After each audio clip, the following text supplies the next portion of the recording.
Subscribe करें मेरी channel study with Deepa Saini को और इसके साथ बेल आइकन को ज़रूर प्रेस कीजिए, जिसके चलते आप मेरी सभी वीडियोस को देख सकें। और आज की क्लास में मैं आपको कराने जा रही हूँ एक शॉर्ट सा टॉपिक, ठीक है। एक बड़े टॉपिक का शॉर्ट सा पार्ट करेंगे हम, बट मोस्ट इम्पोर्टेंट है। अब जो क्वेश्चंस आते हैं इस टॉपिक से वो थोड़े डीपली आने लग गए हैं टीजीटी में भी और पीजीटी में भी। तो चलिए शुरू करते हैं अपनी आज की क्लास। तो आज का हमारा टॉपिक रहने वाला है आगन्य चट्टानी। आगन्य चट्टानी। देखो वैसे तो ये जो टॉपिक है वो है रॉक्स, बट आज हम रॉक्स वाले टॉपिक में केवल आगन्य चट्टानों को करेंगे। पूरा डिटेल से समझेंगे, क्लासिफिकेशन करेंगे, कैसे आगन्य चट्टानों का निर्माण हुआ, तो इन सारी चीज़ों को पूरा डिटेल से पढ़ेंगे। और जो एग्जाम में भी क्वेश्चंस आते हैं उनको भी कवर अप करेंगे साथ के साथ, ठीक है। तो आज की वीडियो आपके लिए मोस्ट इंपॉर्टेंट होने वाली है, तो लाइक शेयर एंड सब्सक्राइब कर लेना। तो आगन्य चट्टानों की बात करें तो सबसे पहले तो रॉक्स होती क्या है, तो सबको पता है हमारी जो पृथ्वी का ऊपरी वाला पार्ट है, जो कि आपका कठोर पार्ट है, जिसे आप क्रस्ट भी कहते हो, भूपट्टी भी कहते हो, वो चट्टानों से ही मिलकर बनी है, ठीक है। हमारी भूपट्टी, क्रस्ट, भूपृष्ठ चट्टानों से ही मिलकर बनी है। अब ये चट्टानें कैसे बनी है, और स्पेशली आगन्य चट्टान। आगन्य चट्टान हमारी पृथ्वी पर सबसे पहले इसी चट्टान का निर्माण हुआ था, इसीलिए इसे प्राथमिक चट्टानों के नाम से भी जानते हैं, यानी इसे प्राथमिक चट्टान भी कहते हैं। क्यों कहते हैं? क्योंकि 3 प्रकार की रॉक्स होती हैं, आगन्य, अवसादी और रूपांतरित। और तीनों चट्टानों में सबसे पहले किस प्रकार की चट्टानों का निर्माण हुआ? आगन्य का। कैसे हुआ अभी समझो। जैसे ये हमारी पृथ्वी के आंतरिक पार्ट की बात करें, ये हमारी पृथ्वी का सेंटर पॉइंट आप लगा सकते हो, ये क्रस्ट है। हमारी पृथ्वी के अंदर आप सबको पता है, पृथ्वी अंदर से कहीं पर सॉलिड है, कहीं पर पानी है, और कहीं पर आपका उबलता हुआ मैग्मा भी है, प्लेटें भी हैं, तो बहुत कुछ है हमारी अर्थ के अंदर। यहाँ पर अर्थ के अंदर जहाँ पर आपका मेल्ट हुआ पदार्थ भी है, कुछ प्लाज्मा की फॉर्म में भी है, 100 से 200 किलोमीटर के बीच हमारी पृथ्वी प्लाज्मा की फॉर्म में भी है। अब इस प्लाज्मा की फॉर्म से ही मैग्मा आपका ऊपर की ओर मूवमेंट करना शुरू होता है, यानी यहाँ से मैग्मा ऊपर बहता है। अब जब वो मैग्मा ऊपर आता है तो कई बार तो वो पृथ्वी के अंदर ही जम जाता है ठंडा होकर, किसी भी कारण से, ठीक है। कई बार पृथ्वी के अंदर ही जम जाता है और कई बार सरफेस पर आकर ज्वालामुखी के रूप में फट जाता है और फिर लावा कहलाता है। और जब लावा ठंडा होकर ठोस होता है तो उसे हम कहते हैं चट्टान। यानी हमारी पृथ्वी के अंदर भी मैग्मा ठंडा होकर जमता है तब भी चट्टान बनेगी, और जब मैग्मा बाहर आ जाएगा तब उसे लावा कहते हैं। तो लावा भी ठंडा होकर जम जाता है और फिर चट्टान बनती है। तो पृथ्वी के अंदर भी बाहर भी दोनों तरफ ही मैग्मा के ठंडा होकर जम जाने से जो ठोस पदार्थ का निर्माण होता है उसे ही कहते हैं आगन्य चट्टानी। तो समझ गए आगन्य चट्टानी कैसे बनती हैं? मैग्मा और लावा के ठंडा होकर जम जाने से आगन्य चट्टानों का निर्माण होता है। हमारी पृथ्वी पर सबसे पहले आगन्य चट्टानों का ही निर्माण हुआ था, इसीलिए इन्हें प्राइमरी रॉक्स भी कहते हैं, यानी प्राथमिक चट्टानों के नाम से भी इन्हें जाना जाता है। तो आप याद रखोगे, पृथ्वी के अंदर भी आगन्य चट्टानें हैं और बाहर भी इनका निर्माण होता है, तो दोनों ही होता है, अंदर भी और बाहर भी, ये प्रोसेस दोनों में ही होता है। अब आगन्य चट्टान, जो आगन्य चट्टानें हैं, इनका जो प्रोसेस है एक सतत प्रक्रिया, यानी कंटिन्यूस चलने वाला प्रोसेस है। एक सतत प्रक्रिया के दौरान इनका निर्माण होता है। तो कई बार क्या होता है ना, एग्जाम में आता है कि आगन्य चट्टानों की विशेषताएं बताइए। एचटेट पीजीटी में तो इसी तरीके के क्वेश्चन आते हैं। तब आपको एक लाइन में लिख देगा निम्न में से कौन कौन सी आगन्य चट्टानों की विशेषताएं हैं। तो एक में लिख दिया जैसे आगन्य चट्टानें एक सतत प्रक्रिया, या भाई इनका निर्माण एक सतत प्रक्रिया के दौरान होता है। दूसरे में लिख दिया आगन्य चट्टानों का निर्माण मैग्मा और आपके लावा के ठंडा होकर जमने से होता है, ठीक है। तीसरा लिख दिया कि भी आगन्य चट्टान पृथ्वी पर सबसे पहले बनने वाली चट्टान है, इन्हें प्राइमरी चट्टान भी कहते हैं। उपरोक्त सभी, तो जब आपको पता होगा कि ये चारों ही विशेषताएं या ये चारों ही बिल्कुल करेक्ट है आगन्य चट्टानों के बारे में, तभी तो आप आंसर दोगे, समझ रहे हो। तो इतना समझ लेने के बाद अब हम इसके बाद करेंगे क्लासिफिकेशन, ठीक है, यानी आगन्य चट्टानों का वर्गीकरण। तो आगन्य चट्टानों की वर्गीकरण की बात करें या इसकी क्लासिफिकेशन की बात करें तो जो ये आगन्य चट्टान हैं इनको 2 प्रकार से डिवाइड किया जाता है, या क्लासिफिकेशन इनका 2 टाइप से किया जाता है। सबसे पहला आता है भाई स्थिति के आधार पर। स्थिति के आधार पर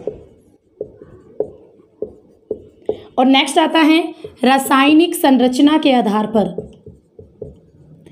रासायनिक संरचना के आधार पर।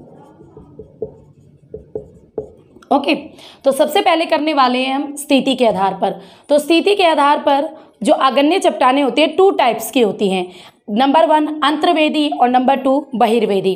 तो सबसे पहले आती है स्थिति के आधार पर 2 टाइप की होती है आगन्य चट्टानें, अंतर्वेदी और सेकंड होती है बहिर्वेदी। देखो नाम से ही पता चल रहा है, अंतर्वेदी यानी जो पृथ्वी के अंदर बनी है, मैग्मा के ठंडा होकर जम जाने से पृथ्वी के अंदर जिन चट्टानों का निर्माण हुआ है अंतर्वेदी। बहिर्वेदी यानी बाहर की ओर लावा के ठंडा होकर जम जाने से पृथ्वी पर जिन चट्टानों का निर्माण हुआ है उसे कहेंगे बहिर्वेदी। ठीक है, अगर मोटी मोटी आपको डेफिनेशन की बात करें तो ये बनेगी आपकी। तो अंतर्वेदी, सबसे पहले अंतर्वेदी चट्टान अगन्य चट्टानें, जो अंतर्वेदी अगन्य चट्टान होती है पृथ्वी के अंदर ही मैग्मा के ठंडा होकर ठोस हो जाने से इनका निर्माण होता है। जब मैग्मा पृथ्वी के अंदर ही जम जाएगा, वो बाहर नहीं आएगा, तब आपकी जो चट्टानें बनेंगी उन्हें कहेंगे अंतर्वेदी अगन्य चट्टानें। ये जो अंतर्वेदी अगन्य चट्टानें हैं आगे चलकर 2 टाइप्स की होती है। सबसे नंबर 1 आती है पातालीय चट्टानें, इन्हें प्लूटोनिक कहते हैं, इंग्लिश में इन्हें कहते हैं प्लूटोनिक। एंड सेकेंडली आती है अधिवितल्य चट्टानें। अधिवितल्य चट्टानों को मध्यमवर्ती चट्टानों के नाम से भी जाना जाता है, मध्यमवर्ती आगन्य चट्टानें। ठीक है, तो सबसे पहले पातालीय चट्टानें। अब इन दोनों में क्या अलग अलग विशेषताएं हैं। तो पातालीय चट्टानों की बात करें तो जब आपका मैग्मा, देखो अंतर्वेदी में हमने इनको बांटा है, तो दोनों ही सिचुएशन में क्या होगा, मैग्मा पृथ्वी के अंदर ही होगा और उसी के जमने से बना है। अब कैसे बना है ये हम समझेंगे। तो अंतर्वेदी में जो फर्स्ट पार्ट आता है इसका पातालीय चट्टानें, प्लूटोनिक रॉक्स। प्लूटो जो ये शब्द है इसका मीनिंग होता है पाताल देवता, तो प्लूटोनिक रॉक्स यानी पाताल देवता से कहीं ना कहीं से रिलेटेड माना जाता है। दूसरा, देखो हम कहते हैं ना पाताल में चला जा, यानी बिल्कुल गहराई में। याद करने की ट्रिक है, पाताल में चला जा यानी बिल्कुल गहराई में। तो यहाँ पर जो पातालीय चट्टानें हैं, जब आपका मैग्मा पृथ्वी के अंदर काफ़ी गहराई में जहाँ से मैग्मा पैदा हुआ वहीं पर ठंडा होकर जम जाए तो जो चट्टानें बनती है उसे कहते हैं पातालीय चट्टानें। समझ गए? याद करने की ट्रिक, भाई पाताल में जाके छुप जा, यानी पाताल हम क्या कहते हैं, बहुत नीचे है, बहुत गहराई में। तो इसी तरीके से आप इसे याद कर सकते हो। तो जब आपका मैग्मा काफ़ी गहराई में पृथ्वी के अंदर ही जम जाएगा, अपने मूल स्थान पर जहाँ से मैग्मा बना वहीं पर जम जाएगा, तो उसे कहेंगे पातालीय चट्टानें। Got it? तो समझ गए पातालीय चट्टानें कैसे बनती है। नेक्स्ट आता है, तो पातालीय चट्टानों में एक बात और कि इसमें आपकी 2 चट्टानें आएंगी, गैब्रो और ग्रेनाइट। कौन कौन सी आएंगी, इसके जो एग्जाम्पल की बात करें, आजकल जो एग्जाम में क्वेश्चन आते हैं ना वो इनके एग्जाम्पल से ही आते हैं। ऑप्शन में डालेगा ग्रेनाइट किस प्रकार की चट्टान है, या तो आपको अंतर्वेदी लिखा हुआ मिलेगा या आपको पातालीय चट्टानें लिखा हुआ मिलेगा। और तब बच्चे बड़ा कंफ्यूज हो जाते हैं, क्योंकि आप केवल इतना पढ़ते हो कि ग्रेनाइट आगन्य चट्टानों का ही एक टाइप है, ठीक है, एक उदाहरण है। बट जो ग्रेनाइट और गैब्रो ये दोनों ही जो चट्टानें आती हैं, ये दोनों आती हैं आपकी पातालीय और अंतर्वेदी चट्टानों के उदाहरण के रूप में। ठीक है, तो आपको चाहे ऑप्शन में पातालीय चट्टानें मिले चाहे अंतर्वेदी मिले, तो दोनों में ही आप इनको टिक कर सकते हो। इसके साथ साथ वही, अगर आप अपने पीजीटी और नेट लेवल की अच्छी तैयारी करना चाहते हो तो अब अचीवर्स एकेडमी ऐप पर पेड कोर्स अवेलेबल है। जो स्टूडेंट पेड कोर्स लेना चाहते हैं तो वो अचीवर्स एकेडमी ऐप ज्वाइन करें। और नेक्स्ट आती है हमारी अधिवितल्य या मध्यमवर्ती चट्टानें। अधिवितल्य, देखो जैसे कि अधिवितल्य, अब पातालीय हमने पढ़ लिया कि भाई जब आपका मैग्मा काफ़ी गहराई पर ही जम जाएगा। अधिवितल्य में क्या होगा, इसमें पृथ्वी के अंदर जब आपका मैग्मा, देखो मैं आपको डायग्राम से समझाती हूँ। ये हमारी पृथ्वी के अंदर यहाँ से मैग्मा निकलना शुरू हुआ और यहाँ पर कोई बीच में बड़ी सी चट्टान या कुछ प्राकृतिक अवरोध या धरातलीय अवरोध जिसने उस मैग्मा को आगे बढ़ने से रोक लिया। अब क्या होगा, अब इसमें जो छोटी छोटी दरारें होंगी उन दरारों में मैग्मा घुसना शुरू कर देता है और उन्हीं दरारों में घुसकर वहीं पर जम जाता है। तो जब आपका मैग्मा पृथ्वी के अंदर किसी धरातलीय अवरोध के कारण संधियों में, दरारों में जमने जमने लग जाता है और ऊपर की ओर नहीं बढ़ता, ठीक है, तब आपका जो चट्टानें बनेंगी उन्हें कहेंगे अधिवितल्य या मध्यमवर्ती चट्टानी। इनके जो एग्जाम्पल आते हैं अधिवितल्य के, वो आते हैं भाई आपका, एक तो डोलेराइट, सेकंड आता है माइका और थर्ड आता है पेगमेटाइट। तो ये तीनों ही चट्टानों के जो एग्जाम्पल हैं वो आते हैं आपके अधिवितल्य या मध्यमवर्ती चट्टानों में। अगर आपसे एग्जाम में पूछे माइका किस प्रकार की रॉक्स है, तो आपको ऑप्शन में या तो अंतर्वेदी आग्नेय चट्टान मिलेगा या आपको अधिवितल्य या मध्यमवर्ती आग्नेय चट्टान मिलेगा। तो जो भी मिले आप उसको टिक कर देना। देखो पातालीय में मैंने आपको ग्रेनाइट और ग्रेबो, और अधिवितल्य में डोलेराइट, माइका और पिग्मेटाइट। पातालीय यानी पाताल में जाके मैग्मा जम गया, ये ऐसे याद कर लो। अधिवितल्य यानी दरारों में कुछ अड़ गया, मैग्मा के रास्ते में कुछ आ गया, फिर उससे वो दरारों में संधियों में जमा हो जाता है, तो उसे कहते हैं अधिवितल्य या मध्यमवर्ती। मध्यमवर्ती क्यों कहते हैं? क्योंकि बीच में ही जम गया, आगे नहीं बढ़ पाया, बीच में ही जम गया, इसलिए मध्यमवर्ती आग्नेय चट्टान या अंतर्वेदी आग्नेय चट्टानों के नाम से भी जानी जाती है। तो इतना आप समझ चुके हो। नेक्स्ट आता है बहिर्वेदी आग्नेय चट्टानी। बहिर्वेदी आग्नेय चट्टानी नाम से ही पता चल रहा है, यानी बाहर की ओर जमेगा, और बाहर जमेगा तो उसे क्या कहेंगे? लावा, नोट मैग्मा, लावा के नाम से जिसे जाना जाएगा। तो बहिर्वेदी आग्नेय चट्टानों में क्या होता है? देखो इसके कोई एक्स्ट्रा टाइप नहीं है बहिर्वेदी आग्नेय चट्टानों के। तो बहिर्वेदी आग्नेय चट्टानों की बात करें तो जब आपका मैग्मा पृथ्वी के बाहर आ जाएगा, सरफेस पे आ जाएगा और लावा के रूप में पृथ्वी सतह पर फैल जाता है, फिर ठंडा होकर जम जाता है, तब आपके बहिर्वेदी आग्नेय चट्टानों का निर्माण होता है।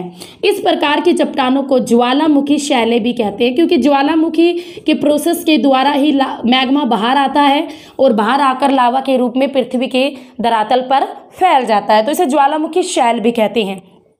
आप ध्यान से सुनो, यहाँ से क्वेश्चन आया था, बहिर्वेदी आग्नेय चट्टानों के या तो रवे बनते नहीं है, या तो रवे बनेंगे नहीं, यानी कण बनेंगे ही नहीं इस प्रकार की चट्टानों में। अगर बनेंगे भी ना तो बहुत बारीक होते हैं, ठीक है, या तो इनके कण बनते नहीं हैं और बनेंगे तो बहुत बारीक होते हैं।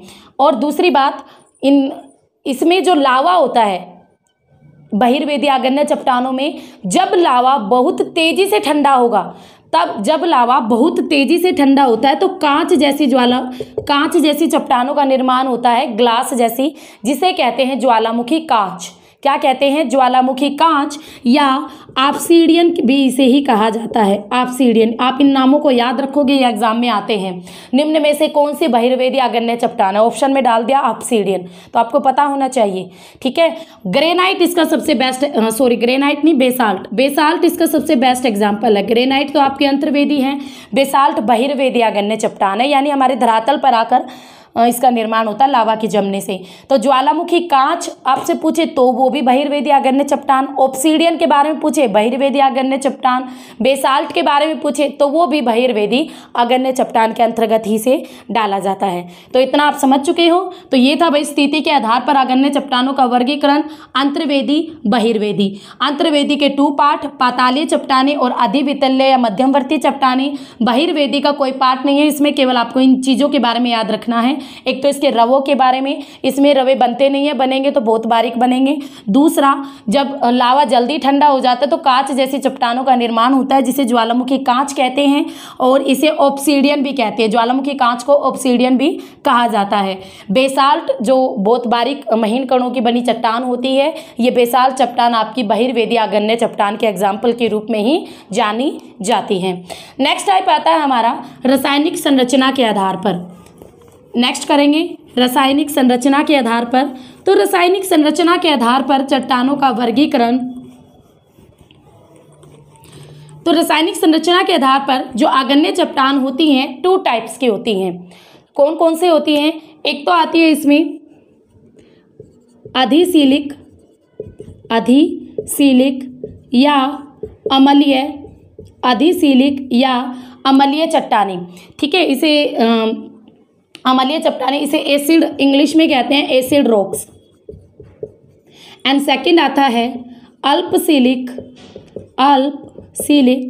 या क्षारीय चट्टानी, इंग्लिश में इसे कहते हैं बेसिक रॉक्स। बेसिक, सबसे पहले अधिसिलिक या अम्लीय। Acid rocks. अधिसिलिक, जैसे कि नाम से ही पता चल रहा है अधिसिलिक यानी भाई सिलिका की मात्रा, तो जिन चट्टानों में सिलिका की मात्रा अधिक पाई जाती है उन्हें कहते हैं अधिसिलिक या अम्लीय चट्टानें या एसिड रॉक्स के नाम से जानी जाती हैं। इस प्रकार की चट्टानों में 65 से 85%, 65 से 85% के बीच में सिलिका की मात्रा होती है। लोहे की मात्रा कम होने के कारण इनका घनत्व कम होता है, 2.75 के लगभग इनका घनत्व होता है। लोहे की मात्रा कम है इसीलिए इनका रंग भी हल्का होता है इस प्रकार की चट्टानों का। ठीक है, तो अधिसिलिक में आप याद रखोगे सिलिका की मात्रा कितनी होती है, क्योंकि ये एग्जाम में आ चुका है आपके केवीएस एनवीएस में। तो अधिसिलिक चट्टानों में सिलिका की मात्रा 65 से 85% के बीच में होती है। अब इसमें एग्जाम्पल कौन कौन से आते हैं अधिसिलिक अगण्य चट्टानों में? तो अधिसिलिक में एक तो इसका एग्जाम्पल आएगा ग्रेनाइट। ग्रेनाइट किस प्रकार की चट्टान है आपकी? अंतर्वेदी। अंतर्वेदी है जो कि, ठीक है, एक तो आएगा ग्रेनाइट और दूसरा आता है ऑब्सीडियन। ऑब्सीडियन जो कि आपकी कैसी चट्टान है? बहिर्वेदी चट्टान है। तो ये दोनों ही एग्जाम्पल आएंगे अधिसिलिक अगण्य चट्टानों में। ठीक है, तो आप इन दोनों एग्जाम्पल को याद रखोगे। ग्रेनाइट जो कि अंतर्वेदी अगण्य चट्टान है वो भी अधिसिलिक का एग्जाम्पल है, और ऑब्सीडियन जो कि बहिर्वेदी अगण्य चट्टान है वो भी अधिसिलिक का एग्जाम्पल है। नेक्स्ट आता है अल्पसिलिक या क्षारीय या बेसिक रॉक्स।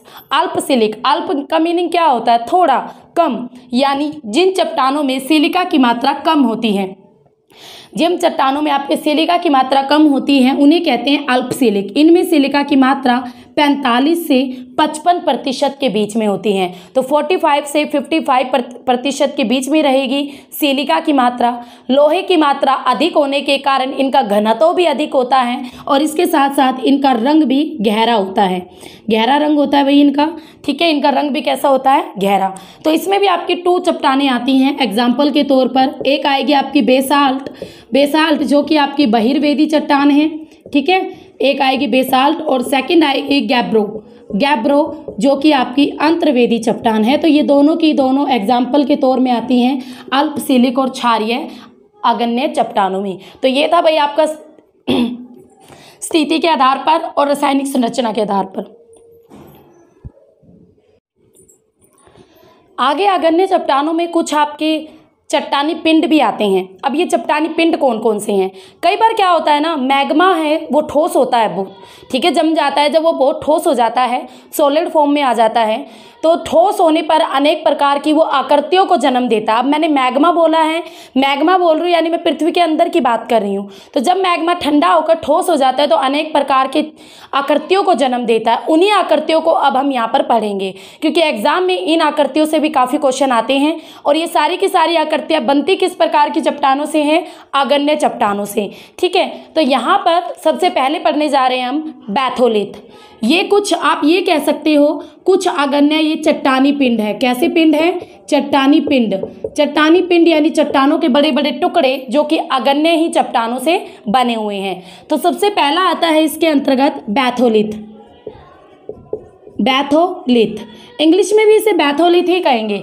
ठीक है, बैथोलिथ क्या होता है? बैथोलिथ ये एक मैग्मा का बना हुआ सबसे बड़ा गुंबदाकार जमाव होता है, कुछ इस तरीके से। यानी जब आपका मैग्मा गुंबद के आकार में धरातल के नीचे जम जाता है, इस तरह का कुछ आकृति बनाता है, तो उसे कहते हैं बैथोलिथ। ठीक है, ये आपका काफ़ी वाइड एरिया में फैला होता है। हजारों वर्ग किलोमीटर में आपको बैथोलिथ फैले हुए रहते हैं। बैथोलिथ संसार के जो बड़े बड़े पर्वत हैं उन पर्वतों की जड़ में होते हैं। तो आप ध्यान रखोगे बैथोलिथ कहाँ होते हैं? पर्वतों की जड़ में। पर्वतों की, संसार के जो बड़े बड़े पर्वत है, पर्वतों की जड़ में बैथोलिथ होते हैं। अब इसका सबसे बेस्ट एग्जाम्पल कौन सा है? एक तो यूएसए में जो इडाहो राज्य है, यूएसए में जो इडाहो राज्य है एक, ठीक है, इडाहो राज्य में 40,000 वर्ग किलोमीटर में एक बैथोलिथ फैला हुआ है। 40,000 वर्ग किलोमीटर में संसार का विशाल एक बैथोलिथ फैला हुआ है। उसके अलावा पश्चिमी कनाडा में भी, वेस्ट कनाडा में भी बैथोलिथ का एग्जाम्पल देखने को मिलता है। पश्चिमी कनाडा में भी जो आपकी आती है कोस्ट रेंज, पश्चिमी कनाडा में देखो मैंने उसको सिंपल तरीके से बताया भाई, पर्वतों की जड़ों में, तो कोस्ट कोस्ट रेंज यानी कोस्ट पर्वतमाला वहाँ पर भी बैथोलिथ देखने को मिलता है। तो हम वैसे तो सीधे तौर पर नहीं देख सकते क्योंकि पर्वतों की जड़ों में होते हैं। तो यूएसए के इडाहो राज्य में 40,000 वर्ग किलोमीटर वाला जो आपका बैथोलिथ है वो संसार में सबसे ज़्यादा एरिया में फैला हुआ बैथोलिथ है। पश्चिमी कनाडा में जो कोस्ट रेंज है वो भी बैथोलिथ का एक फेमस एग्जाम्पल है। ये जो बैथोलिथ होते हैं ये ज़्यादातर ग्रेनाइट सैलों के जमाव होते हैं। किस प्रकार की चट्टानों के जमाव होते हैं? ग्रेनाइट। तो इसको आपको याद रखना है क्योंकि देखो ग्रेनाइट तो आपके अंतर्वेदी है ना, तो ग्रेनाइट से तो बनेंगे, बेसाल्ट से तो बनेंगे नहीं।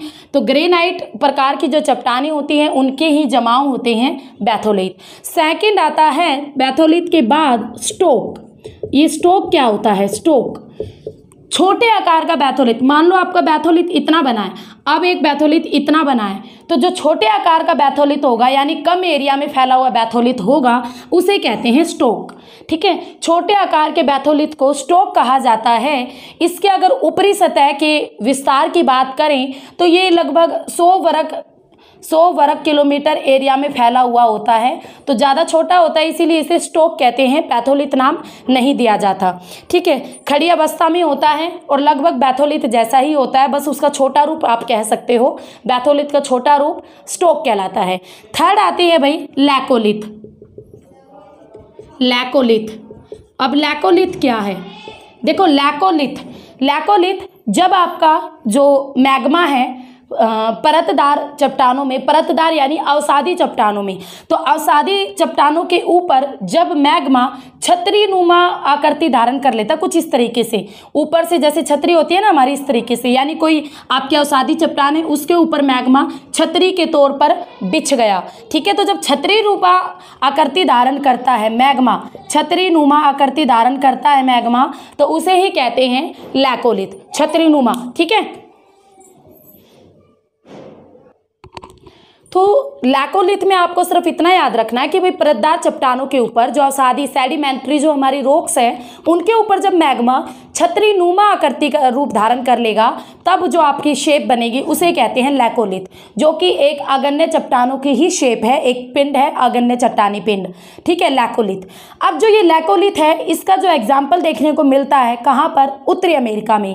नॉर्थ अमेरिका का जो पश्चिमी भाग है, नॉर्थ अमेरिका का जो पश्चिमी भाग है, इसी पश्चिमी भाग में ज़्यादातर लैकोलिथ देखने को मिलते हैं। तो आपको ये एग्जाम्पल याद रखने हैं कि लैकोलिथ कहाँ देखने को मिलते हैं? उत्तरी अमेरिका के पश्चिमी भाग में। तो देखो आपने बैथोलिथ पढ़ लिया, ठीक है, स्टोक पढ़ लिया जो कि बैथोलिथ का छोटा रूप था।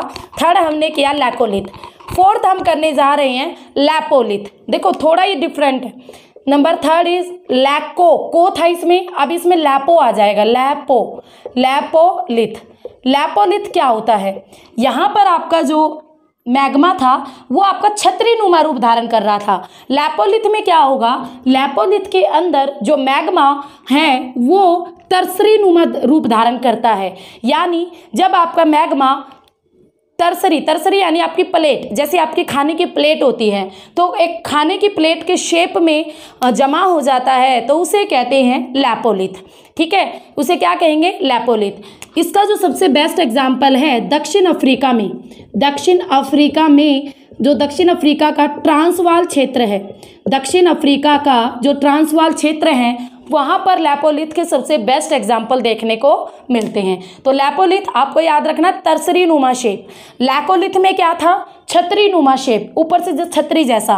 लैपोलिथ में प्लेट जैसी शेप होगी। ठीक है, तो ये दक्षिण अफ्रीका के ट्रांसवाल क्षेत्र में और लैकोलिथ था उत्तरी अमेरिका के पश्चिमी एरिया में। इतना आपको समझ में आ गया। नेक्स्ट आती है नंबर 5 फैकोलिथ।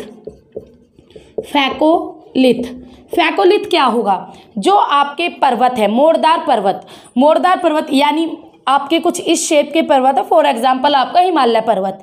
तो जो मोड़दार पर्वत है इनका जो ऊपर वाला पार्ट है इसे कहते हैं अपनति। क्या कहते हैं? अपनति। और जो ये नीचे वाला पार्ट है इसे कहते हैं अभिनति। इसे क्या कहते हैं? अभिनति। अपनति और अभिनति। फैकोलिथ क्या होता है? तो भाई जब आप मोड़दार पर्वतों की जो अपनति है, जो अभिनति, इन दोनों में जब मैग्मा जम जाता है तो उसे कहते हैं फैकोलिथ। तो एक लहरनुमा आकृति धारण कर लेता है, यहाँ पर मैग्मा दिख रहा है ना, लहरनुमा, तो लहरनुमा आकृति धारण कर लेता है। अपनति और अभिनति में मैग्मा के जमाव को ही कहा जाता है फैकोलिथ, जो कि एक आग्नेय चट्टानी पिंड है। नेक्स्ट आता है नंबर 6, सिल। नंबर 6 पर आती है आपकी सिल। तो ये सारी आकृतियां मैं आपको करा रही हूं ताकि आपकी एक भी आकृति ना छूटे। अब इसमें नंबर 6 पर आती है हमारी सिल। अब ये सिल क्या है? सिल जब आपका मैग्मा परतदार चट्टानों के बीच में एक पतली सी लाइन के रूप में जमा हो जाता है, यानी आपके कोई चट्टान यहाँ पर है इस तरीके की, तो इस चट्टान के ऊपर जो ऐसे यहाँ पर जब मैग्मा जम जाएगा एक पतली सी लाइन के रूप में, बिल्कुल सीधा समानांतर, ठीक है, पैरेलल, जब मैग्मा बिल्कुल पैरेलल अवसादी चट्टान के बिल्कुल पैरेलल रूप में जम जाता है तो उसे कहते हैं सिल, ठीक है। और जब आपकी ये सिल 1 मीटर से पतली होती है, 1 मीटर से पतली होगी ना जब ये सिल, तब इसे कहेंगे शीट। तो दोनों ही आप याद रखोगे, 1 मीटर से पतली सिल को शीट के नाम से जाना जाता है, ठीक है। परतदार चट्टानों के पैरेलल मैग्मा का जमाव जब ये कह लो एक लाइन के रूप में होता है तब उसे कहते हैं सिल, और जब 1 मीटर से पतली सिल बनेगी तो उसे कहा जाएगा शीट। लास्ट आता है भैया आपका डाइक। लास्ट है बिल्कुल डाइक, लास्ट आकृति जो कि चट्टानी आग्नेय चट्टानी पिंड की रिवीजन भी करेंगे, फिर एक बार आपको मैं कराऊंगी भी। डाइक, अब ये डाइक क्या है? डाइक देखो, सिल थी आपकी पैरेलल, डाइक क्या है? जब आपकी जो परतदार चट्टानी हैं, जो अवसादी चट्टानी हैं, वहाँ पर उनके बीच में मैग्मा लंबवत जमा हो जाए, यानी एक चट्टान आपकी यहाँ पर है, एक चट्टान आपकी यहाँ पर है, इन दोनों के बीच में मैग्मा जब ऐसे जम जाए, दोनों के बीच में एक दीवार के रूप में जम गया। अब ये जो दोनों चट्टाने हैं अवसादी चट्टाने हैं, तो इनका तो जल्दी से अपरदन भी हो जाता है। तो मान लो ये कट गई, ये दोनों कट गई चट्टाने, और बीच में क्या बचा रह गया? एक खड़ी दीवार बची रह जाती है। बीच में क्या बची रह गई? एक खड़ी दीवार। और ये दीवार जो कि मैग्मा से बनी है तो बहुत सॉलिड होती है, जल्दी से इसका अपरदन नहीं होता, अपक्षय नहीं होता, वैदरिंग नहीं होती, तो इसीलिए ये दीवार खड़ी रह जाती है।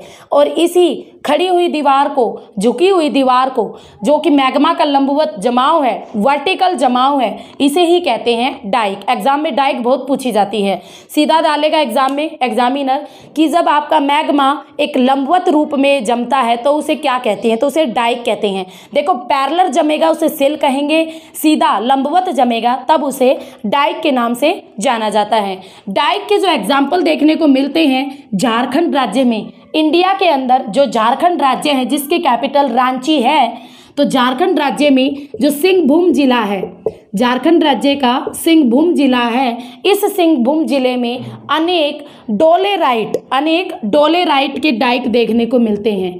डोलेराइट चट्टान के डाइक देखने को मिलते हैं, तो आप इसको याद रखोगे, ठीक है।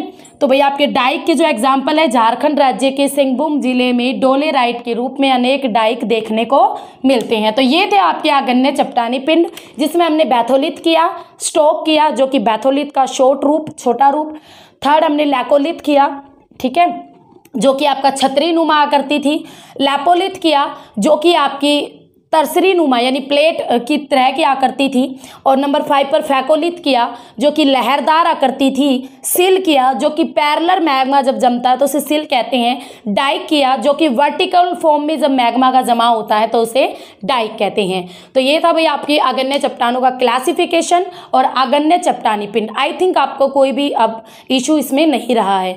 अब इसके बाद कुछ आग्नेय चट्टानों की विशेषताएं हम कर लेते हैं कि आग्नेय चट्टानों की क्या क्या विशेषताएं होती हैं। तो देखो, एक तो ये सॉलिड होती है, कठोर होती हैं, जल्दी से इनका अपरदन नहीं होता, अपक्षय नहीं होता, क्योंकि मैग्मा से बनी है और लावा से बनी है, तो दोनों ही जब ठंडे होते हैं तो पूरा सॉलिड रूप धारण कर लेते हैं, इसीलिए इनका जल्दी से अपरदन और अपक्षय नहीं होता, होता है पर धीरे धीरे होता है, जल्दी से नहीं होता।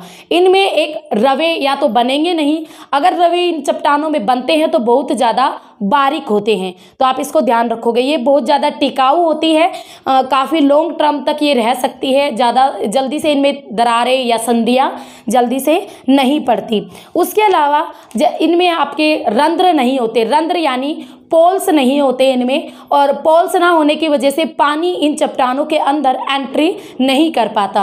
दूसरी बात, ये जो आपकी चट्टानें हैं आपके तरल और यानी गरम गरम मैग्मा और लावा के ठंडा होकर जमने से बने हैं, तो इनमें आपके जीवा अवशेष नहीं पाए जाते, यानी जीवाश्म नहीं पाए जाते। आग्नेय चट्टानों में जीवाश्म नहीं पाए जाते, अवसादी चट्टानों में पाए जाते हैं। और इसके बाद अनेक प्रकार के खनिज, जैसे आपका सोना हुआ, चांदी हुआ, प्लैटिनम हुआ, तो जितने भी आपके कॉस्टली है, हीरा है, निकल है, आपका प्लैटिनम है, मैग्नीज है, लोहा है, टीन है और ग्रेफाइट है, जस्ता, ये जितने भी खनिज है सारे के सारे आग्नेय चट्टानों में पाए जाते हैं। एक ट्रिक से आप ऐसे भी याद कर सकते हो भाई, जो भी महंगे महंगे खनिज है ना वो आग्नेय चट्टानों में पाए जाते हैं। देखो सोना महंगा, चांदी महंगी, प्लैटिनम महंगा, हीरा महंगा, तो ये जितने भी महंगे महंगे खनिज है सारे कहाँ पाए जाते हैं, किस प्रकार की रॉक्स में, आग्नेय चट्टानों में। ठीक है, तो जो बेसाल्ट और ग्रेनाइट, ये दोनों इसकी बेस्ट एग्जाम्पल है आग्नेय चट्टानों के। और जो बेसाल्ट है, बेसाल्ट का ही जब महीन कण हो जाते हैं बिल्कुल बारीक बारीक, तो काली मिट्टी का निर्माण होता है बेसाल्ट से। तो यहाँ पर आपका आग्नेय चट्टान कंप्लीट होता है, जिसमें हमने क्या होती है आग्नेय चट्टान, कैसे बनती हैं, क्लासिफिकेशन किस किस आधार पर किया जाता है, क्या क्या क्लासिफिकेशन है, चट्टानी पिंड, आग्नेय चट्टानी पिंड कौन कौन से हैं, और उसके अलावा आग्नेय चट्टानों की क्या क्या विशेषताएं होती है। तो ये सारी चीज़ें हमने कवर अप कर ली है। तो आई थिंक आपको आज की क्लास अच्छी लगी है, तो अच्छी लगी हो तो please like share and subscribe कर दीजिए। और हाँ, अगर एचटेट पीजीटी की अच्छी तैयारी करना चाहते हो तो अच्छे वर्ष अकेडमी ऐप ज्वाइन करें। तो फिर मिलेंगे, तब तक के लिए have a nice day. Thank you for watching.